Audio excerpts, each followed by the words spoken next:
तो आज की वीडियो मोटापा के ऊपर है और ये मर्दाना कमज़ोरी के सीरीज की ही वीडियो है।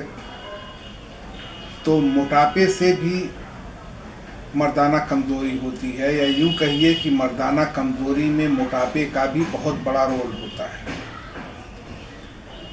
तो कुछ लोगों को अगर छोड़ दिया जाए तो ज़्यादातर मोटे लोग मर्दाना कमज़ोरी का भी शिकार होते हैं, ये एक फैक्ट है। तो इसके ऊपर आगे चल कर के मैं और दवाओं पर भी वीडियो बनाऊंगा, यानी इलाज बिल दवा भी बताऊंगा, इलाज बिल तदबीर भी बताऊंगा और इलाज बिल ग़िज़ा भी बताऊंगा। ये मोटापा होता कैसे है वो समझ लीजिए। तो जो ग़िज़ा हम खाते हैं, हमारी इस ग़िज़ा में प्रोटीन होती है, कार्बोहाइड्रेट्स होते हैं और फैट्स होते हैं। उसके साथ साथ उसमें पानी शामिल होता है और तरह तरह के दुनिया भर के सॉल्ट शामिल होते हैं। मैदा क्या करता है कि इस खाने को तोड़ फोड़ करके एक झोल जैसा बना देता है और इसको बहुत बारीक बारीक, यानी सारी चीज़ों को एक साथ मिक्स करके बहुत छोटे छोटे टुकड़ों में तकसीम कर देता है। फिर ये मैदे से निकल करके ये ग़िज़ा चली जाती है आंतों में। तो आंतें इसको जो है सोखती हैं, तो सारे जूस को सोख लेती हैं और जो फजला होता है वो बड़ी आंत में चला जाता है और नीचे से खारिज हो जाता है। तो ये चीज़ जो हम खाते हैं, जब ये आंतों में हज़म हो जाती है, खास करके फैट्स और कार्बोहाइड्रेट्स, तो ये फिर चली जाती है लीवर में, जहाँ इसके ऊपर केमिकल रिएक्शन होता है। तो फिर ये लीवर क्या करता है कि प्रोटीन को तोड़ करके अमाइनो एसिड में कन्वर्ट करता है और फैट्स को तोड़ करके फैटी एसिड में कन्वर्ट करता है, और कार्बोहाइड्रेट्स को क्या करता है ये कि ग्लूकोज में कन्वर्ट कर देता है। तो जितने ग्लूकोज की हमारे जिस्म को ज़रूरत रहती है, उतना ग्लूकोज हमारा जिस्म ले लेता है और उसको तवानाई यानी एनर्जी में कन्वर्ट कर देता है। तो जितने एनर्जी की हमको ज़रूरत है, ग्लूकोज जिस्म उतना ले करके उतना एनर्जी हमको सप्लाई देता रहता है, और जितने की ज़रूरत नहीं है वो ग्लूकोज फिर चली आती है जिगर के पास, और जिगर जो है यानी लीवर जो है उसको क्या करता है कि ग्लाइकोजन में कन्वर्ट करके स्टोर कर लेता है, ताकि फ्यूचर में आगे चल करके जब एनर्जी की ज़रूरत हो तब काम आए।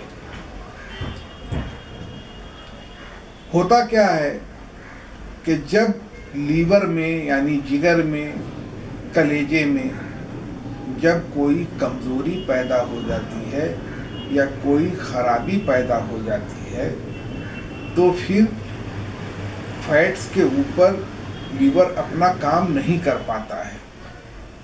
जब लीवर अपना काम अपनी सुस्ती, अपनी कमज़ोरी की वजह से नहीं कर पाता है, तो फिर ये ग्लूकोज भी चर्बी में कन्वर्ट होने लगती है और बर्न नहीं होती है, ये कन्वर्ट होकर के फिर स्टोर होने लगती है। और दूसरा प्रॉब्लम ये होता है कि ये जो चर्बी बनती है, फिर ये चर्बी खून के अंदर, जिस्म के भी अंदर तह के ऊपर तह जमाने लगती है। तो तह बतह ये जमने लगती है और इस चर्बी के स्टोरेज से तह बतह जम करके ज़्यादा होने से फिर मोटापा भी बढ़ता चला जाता है।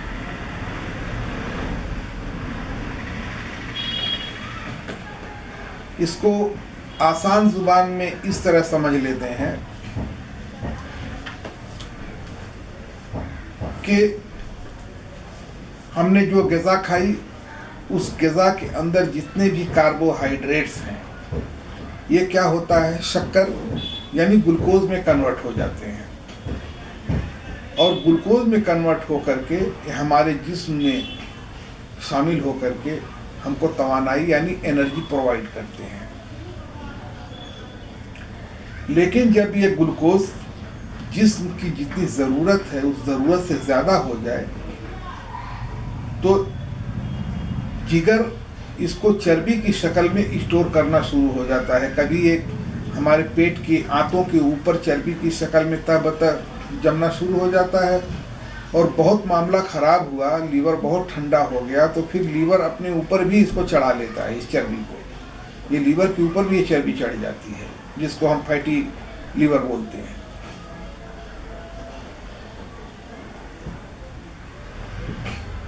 तो ये चर्बी ही बहुत सारी वजूहात होती हैं इसकी, जैसे मुरगन ग़िज़ाएँ खाना, यानी तेल घी वाले सामान ज़्यादा खाना, ज़्यादा काम धाम नहीं करना, ज़्यादा सोना, और जिगर की हरारत का कम हो जाना। बहुत सारे मैटर्स होते हैं जिनकी वजह से जिस्म में जब चर्बी बनने लगती है और जब वो चर्बी जलती नहीं है, स्टोर होने लगती है, तो फिर ये मोटापा इंसान को लग जाता है।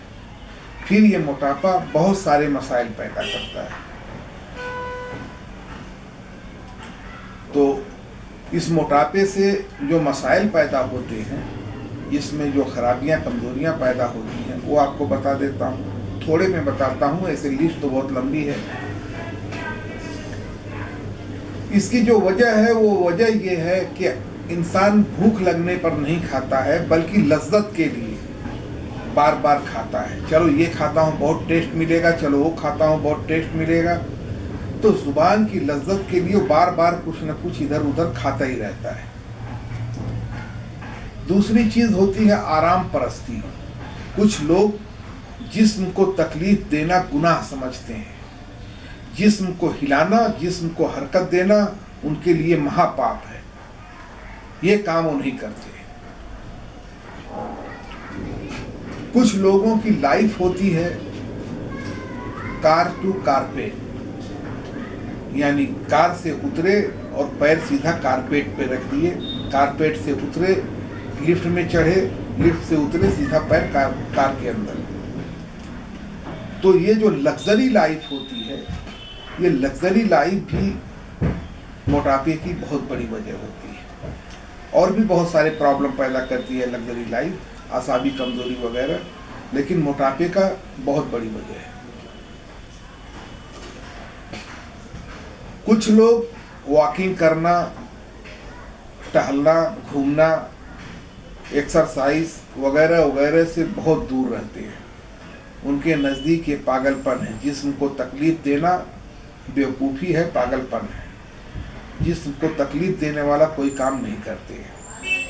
तो जो आदमी खाता है अच्छा मगर किसी तरह की एक्सरसाइज नहीं करता है, वो भी मोटापे का शिकार हो जाता है। कुछ लोगों की आदत होती है खाना खाने के साथ पानी बहुत पीते हैं। तो इससे क्या होता है कि ग़िज़ा में बरूदत उतर जाती है, बलगम की ज़्यादती हो जाती है, ग़िज़ा में बरूदत उतर जाती है, जो कि निज़ाम हज़म में भी खराबी पैदा करती है और मोटापा भी पैदा करती है। तो या तो पानी प्यास लगी है, खाना खाने से पहले आदमी पी ले, जितना भी पीना है, 2 गिलास 4 गिलास। लेकिन ये जो है 1 घूंट खाना 2 घूंट पानी, 1 घूंट खाना 2 घूंट पानी, और फिर जब खाना खा लिए तो फिर 4 गिलास पानी मार देते हैं। क्या हुआ, बड़ा तीखा लग रहा था। ऐसे लोगों का पेट की बीमारी हो जाती है, बरूदत जिस्म में गालिब आ जाती है और मोटापा पैदा हो जाता है। मोटापे की एक बहुत बड़ी वजह ये भी होती है कि जिस्म के अंदर हरारत का कम हो जाना, क्योंकि हरारत ही चर्बी को गला करके एनर्जी में कन्वर्ट करती है। हरारत ही चीज़ों को तहलील करती है। चर्बी को तहलील करने के लिए जिस्म में हरारत का होना बहुत ही ज़रूरी है। और जिस भी शख्स को चर्बी चढ़ रही है बदन में, तो ये समझ लीजिए कि उसकी जिगर से हरारत ख़त्म तो नहीं हुई है, लेकिन ये समझिए बहुत कम हो गई। जब हरारत बहुत कम हो जाती है, जिगर हरारत पैदा करना बंद कर देता है, तभी चर्बी चढ़ती है।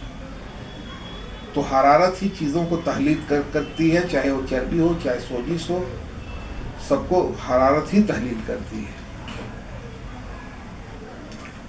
एक होता है प्रॉब्लम कि कुछ लोग खाना खाते हैं और खाना खाने के 5 ही मिनट के बाद चादर तान लेते हैं, तो ऐसे लोगों को मोटापा होना ही होना है, खाना खा करके फौरन सो जाने वालों को। अगर हार्मोन्स की जिसमें कमी या बेशी हो गई है, या हार्मोन्स के जो बैलेंस होता है सिस्टम में, बैलेंस खत्म हो गया है, यानी हार्मोनल इम्बैलेंस पैदा हो गया है, तो भी मोटापा हो जाएगा।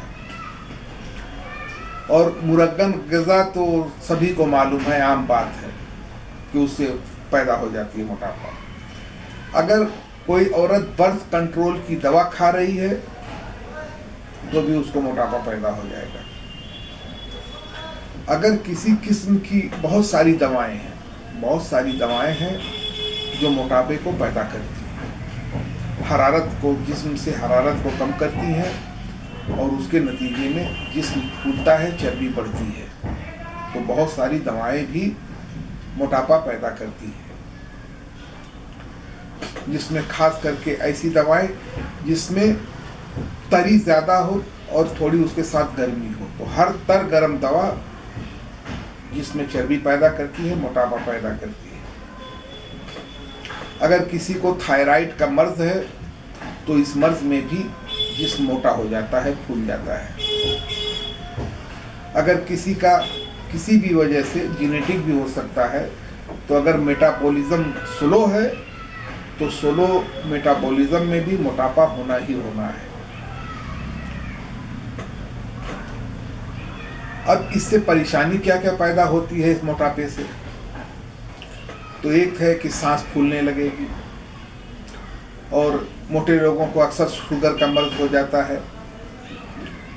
जब चर्बी की ज़्यादती होती है खून में तो फिर खून गाढ़ा हो जाता है, और इस खून के गाढ़े होने की वजह से दिल के अमराज यानी हार्ट से रिलेटेड बहुत सारी बीमारियां पैदा हो जाती हैं।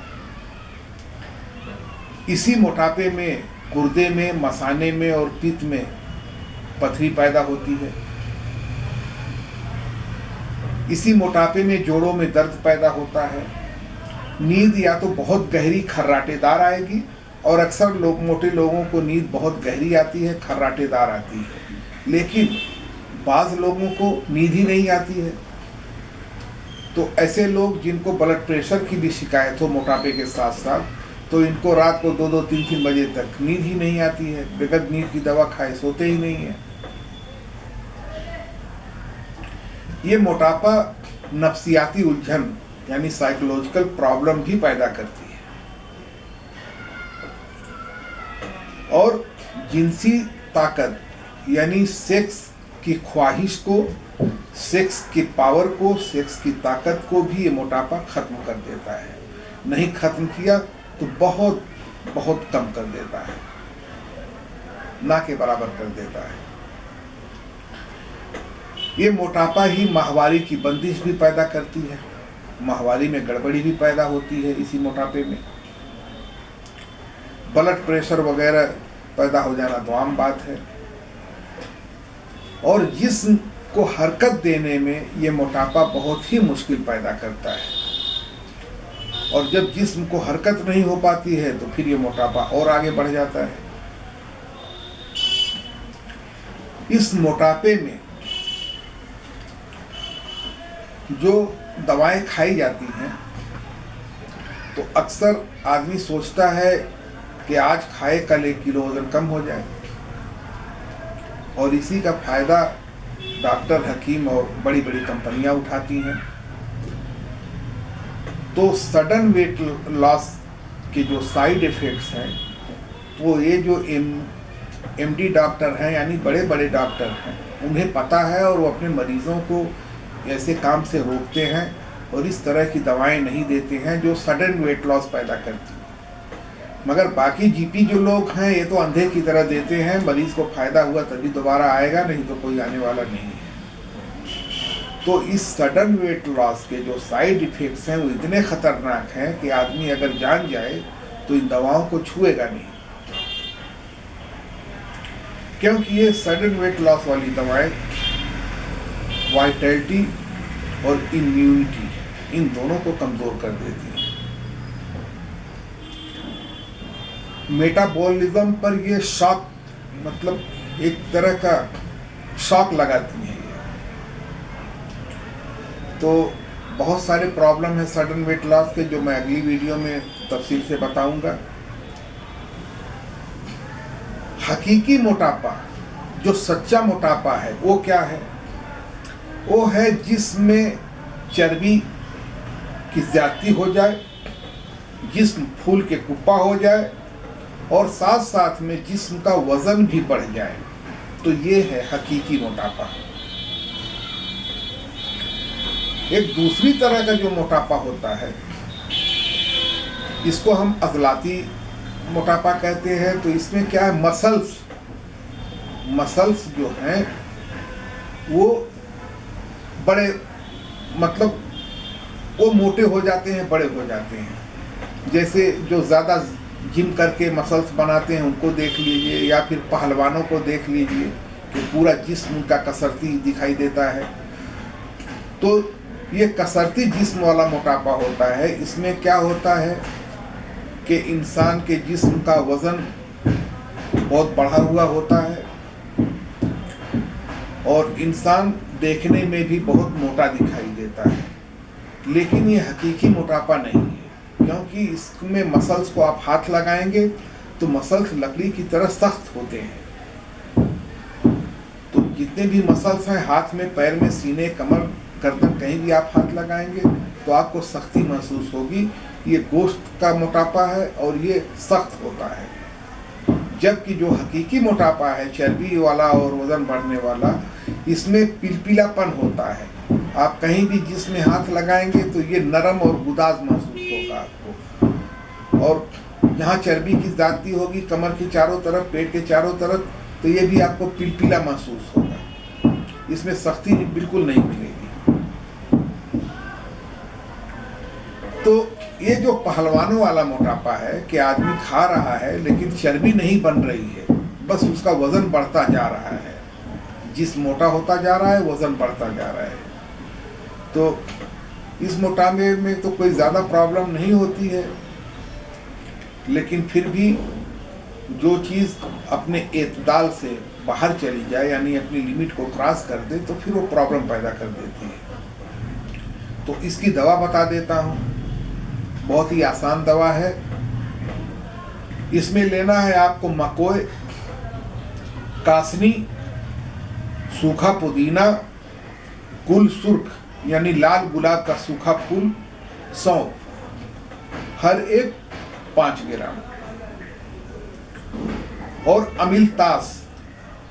तो हर दुकान पे मिलते, हर आयुर्वेद की दुकान पे मिल जाएगी। ये अमिलतास की टिक्की लेना है आपको 20 अदद, और इसको क्या करना है कि सबको 1 लीटर पानी में अधकुट करके 1 लीटर पानी में डाल करके धीमी आंच पर चढ़ा दीजिए।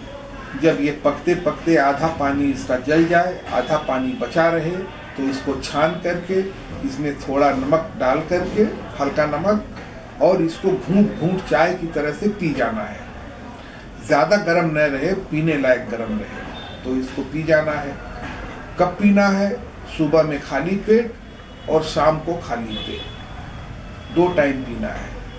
रात का खाना खाने से 2-2.5 घंटा पहले खाली पेट, और सुबह में ब्रश करने के बाद। 1 महीने में कम से कम 5 किलो आपका वजन कम हो जाएगा। लेकिन ये किसकी दवा है? अज़लाती मोटापा, जिसमें मसल्स बनते हैं। तो आदमी खाता है चर्बी नहीं, गोश्त बनता है, जिसमें गोश्त की भरमार है। पूरा जिस्म जो है गोश्त से भरा हुआ है और वजन बढ़ता ही चला जा रहा है। तो डाइट को कंट्रोल करके ये जो कहवा बताया हूँ पिएंगे, 1 महीने में 5 किलो वजन कम हो जाएगा। और कुछ जो चर्बी वाला मोटापा है ये बहुत ही कॉम्प्लिकेटेड मोटापा होता है, तो उसकी भी कुछ दवाएं मैं आपको बता दे रहा हूँ।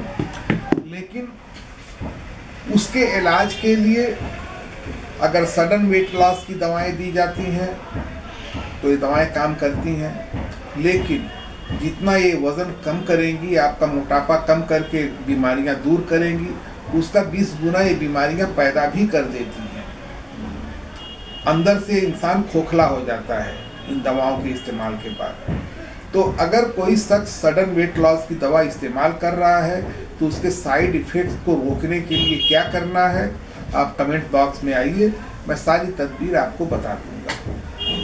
और अगर कोई सडन वेट लॉस नहीं, आहिस्ता आहिस्ता अपना वेट लॉस करना चाहता है और साथ में चाहता है कि उसकी कुव्वत और ताकत बनी रहे और उसके जिस्म की हरारत बनी रहे, एक बात और समझ लीजिए कि सडन वेट लॉस वाली दवाएं हरारत गुरेजी को बिल्कुल मतलब ख़त्म के बराबर कर देती हैं, कम बहुत कम कर देती हैं। उसकी वजह से हज़ारों बीमारियां पैदा होती हैं।